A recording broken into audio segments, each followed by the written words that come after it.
मेरा नाम अंकित और आप सभी का हमारे यूट्यूब चैनल पर स्वागत है। तो फ्रेंड्स, आज का ये जो है डे 2 है टारगेट सीरीज़ का। हमारी जो हमने जीडी के लिए टारगेट सीरीज़ चलाई थी उसका डे 2 है।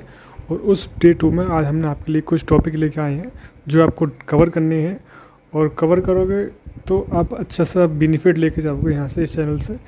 क्योंकि फ्रेंड्स, पता है आपके लिए कि जीएस बहुत ज़्यादा परेशान करती है। मैं आपके लिए कुछ इंपॉर्टेंट टॉपिक लेके आता हूँ डेली, जो आप कवर करोगे, डेली कवर करोगे, अच्छी तरह याद करोगे, तो मैं कुछ समझ सकता हूँ कि आप अच्छे खासा स्कोर करके आओगे अपने मेन एग्जाम में। तो हमारा आज टारगेट जो है, हमारा टारगेट स्कोर जो है, यानी कि टारगेट का हमारा पहला टॉपिक जो है वो है हमारा जीएस में 1 से 20 तक के अनुच्छेद याद करने। 1 से 20 तक के अनुच्छेद याद करने। और फ्रेंड्स, आपको बहुत ज़्यादा परेशानी हो रही थी कि भाई हिंदी के लिए भी कुछ कीजिए, तो हिंदी के लिए मैं भी कुछ अभी आपको स्टार्ट कर दूंगा, आज से ही स्टार्ट करूंगा। वो मैं आपको बताऊंगा क्या है। पर्यायवाची से स्टार्ट करूंगा, फिर पर्यायवाची है। तो आपको पहले जीएस में फोकस करना है। जीएस में आज टॉपिक जो दे रहा हूँ आपके लिए 1 से 20 तक अनुच्छेद आपको याद करने हैं, रट के याद करने हैं, यानी बिल्कुल कंटेस्ट कर लेना है आपको 1 से 20 तक अनुच्छेद। इसमें से बहुत ज़्यादा इंपॉर्टेंट होते हैं फ्रेंड्स, ये बहुत ज़्यादा पूछे जाते हैं, हर बार पूछे जाते हैं। तो 1 से 20 तक के अनुच्छेद, और ये तबला और सितार वादक जो हमारे हैं उनको याद करना है। ठीक है, ये आपके पास आज टारगेट है जीएस का। ये आपको 10-11 बजे तक ये कर लेना है, आपको रात में कवर कर लेना है। और सुबह को मैं आपको क्वेश्चन पूछता हूँ, ठीक है। और ये देखिएगा, कल मैंने टॉपिक दिया था। और हिंदी का जो है, हिंदी देखिए क्या है।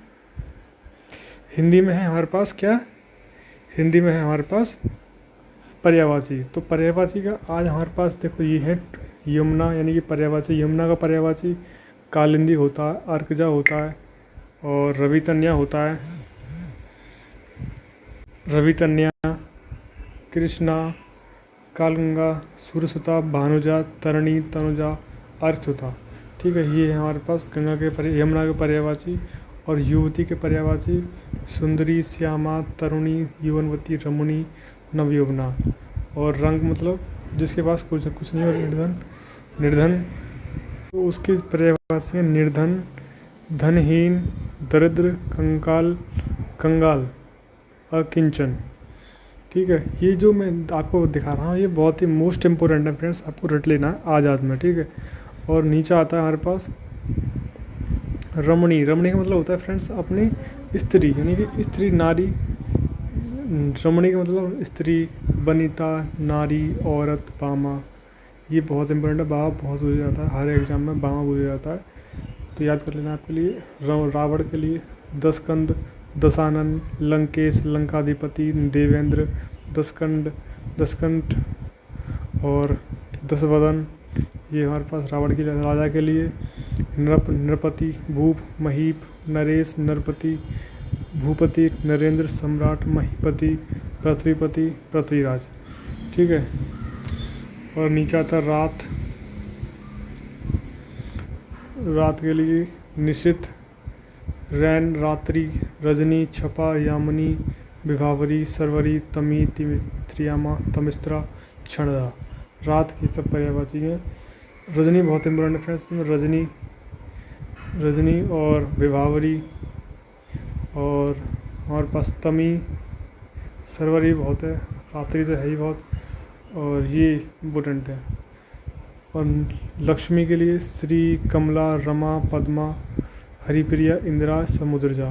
तो समुद्रजा इम्पोर्टेंट है और पद्मा इम्पोर्टेंट है ऐसे, ठीक है। इसका लज्जा मतलब वीणा, संकोच, लाज, शर्म, हया, ये लज्जा के पर्यायवाची हैं। जो लहर आता है, लहर का मतलब हिलोर होती है, उसको कहते हैं हिलोर।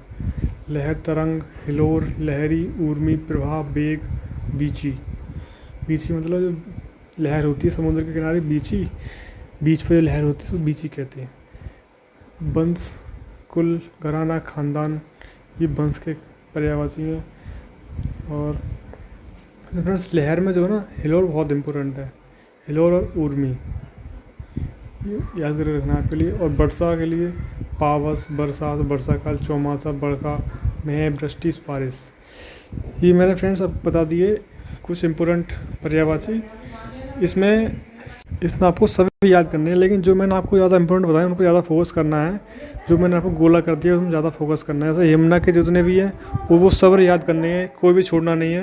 यानी कि आज में आपको जितने ये है ना, सारे जितने भी जो है वो सारे रट लेने हैं, ज़्यादा नहीं है, ठीक है। इन ये सारे रट लेने हैं आपके लिए, ताकि जो ना बहुत अच्छा, यानी कि पर्यायवाची में बहुत सारे भाई अटकते हैं। तो यही एक सुनहरा पॉइंट है। आप पर्यायवाची रट लो, अब बहुत सारे बच्चों से आगे चले जाओगे, ठीक है। तो आप पर्यायवाची आप रट लीजिए इनको, और मैं आपको डेली दिया करूँगा फ्रेंड्स पर्यायवाची विलोम शब्द जो इम्पोर्टेंट है वो दूंगा, हार्ड दूंगा आपके लिए, ताकि अगर आप हार्ड करोगे यहाँ पर तो वहाँ पर आसानी से कर लोगे इजी क्वेश्चन, और हार्ड भी आपके प्रैक्टिस में आ जाएंगे। तो आपको मैं यहाँ पर हार्ड कराऊंगा और इजी भी कराऊंगा, ऐसा नहीं कि बिल्कुल हार्ड ही कराता रहूँगा, उस लेवल ही कराऊंगा जिस लेवल से आपके पेपर में आते हैं। और मैंने आपको कल जो टॉपिक कराया था भाग, संविधान के भाग, उसके आज में दो क्वेश्चन लेके आया हूँ, आपको करना है। वैसे तो मैं टेलीग्राम चैनल पर देता हूँ आपके लिए क्वेश्चन, लेकिन यहाँ पर 2 क्वेश्चन लेके आया हूँ। जैसे हमारे पास है कि भाग निर्वाचन आयोग किस भाग में आता है। निर्वाचन आयोग फ्रेंड्स आता है 1 से, यानी कि 5 साल में एक बार होता है क्या इलेक्शन। भाग 15 में आता है हमारे पास निर्वाचन आयोग, ठीक है। भाग 15 में निर्वाचन आयोग। नीचे आता है क्वेश्चन भाग 3 क्या है। भाग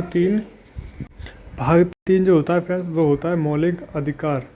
क्या मौलिक अधिकार भाग 3 में आते हैं। मौलिक अधिकार भाग 3, ये 2 क्वेश्चन थे। और मैंने आपको 5 क्वेश्चन कराए हैं टेलीग्राम चैनल पर। टेलीग्राम चैनल का लिंक आपको कमेंट बॉक्स डिस्क्रिप्शन में मिल जाएगा, वहाँ से क्लिक करके आप टेलीग्राम चैनल ज्वाइन कर लीजिएगा, ठीक है। तो फ्रेंड्स मिलते हैं अगले नेक्स्ट टारगेट में। तो चलो मिलते हैं अगली वीडियो में। तब तक जय हिंद जय भारत।